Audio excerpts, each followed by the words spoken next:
So we're talking about an arm bar from the full mount position. If you check out our chicken squat arm bar video, you can see how the elbows get far from the upper body to help us set up the arm bar. In this case, the elbows are going to be close, and if we can think about the principle of crossing the elbow over the center line, that can help us expose that arm for the arm bar. So watch how we use the threat of a cross lapel choke to draw our partner's hands up or our opponent's hands up, and at that point looking to pass the arm across. So we're in full mount.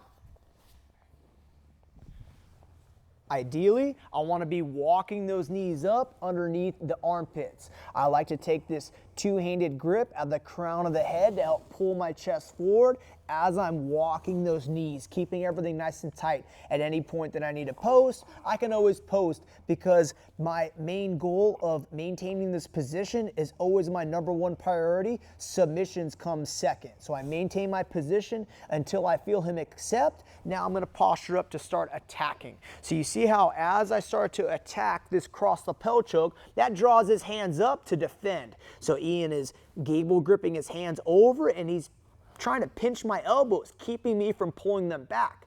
Now, I take this hand that was over the top, right? That's going to pass to the elbow.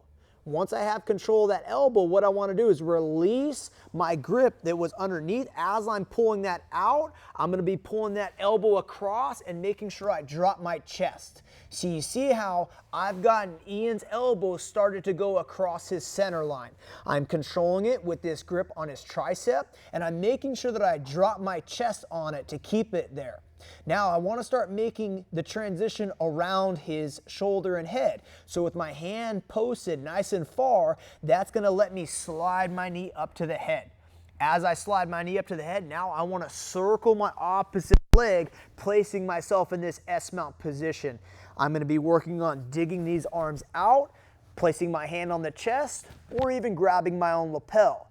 Let's rock all the way to that side. Once again, keeping that connection with our hips and our chest so I can posture and finish, right? As I get comfortable and step over, and by comfortable, I mean I've sat here and let him bear my weight for a while. When I'm ready, I pass my leg over, keeping my legs nice and tight. We're sitting back to help us finish that arm bar, okay? So in that full mount position, when they have their hands low by the hips, we can drop down here, right, and control the crown of the head. Watch as I start to walk up, that's isolating Ian's elbows. I can posture up and start attacking this cross lapel choke. Coming over the top is when he's gonna bring his arms over and clamp. That's my opportunity, transitioning from this lapel to that arm. I'm pulling my arm out, pulling his elbow across quickly. That should be a fast transition. He's thinking cross lapel choke at this time. I go 1, pull it out, 2, and drop.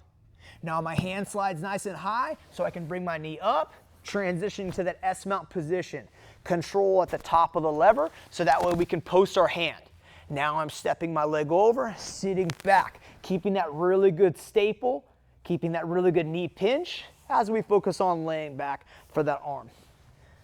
So one more time, low, walking our way up, start attacking that cross lapel choke. As I come over the top, he looks to defend.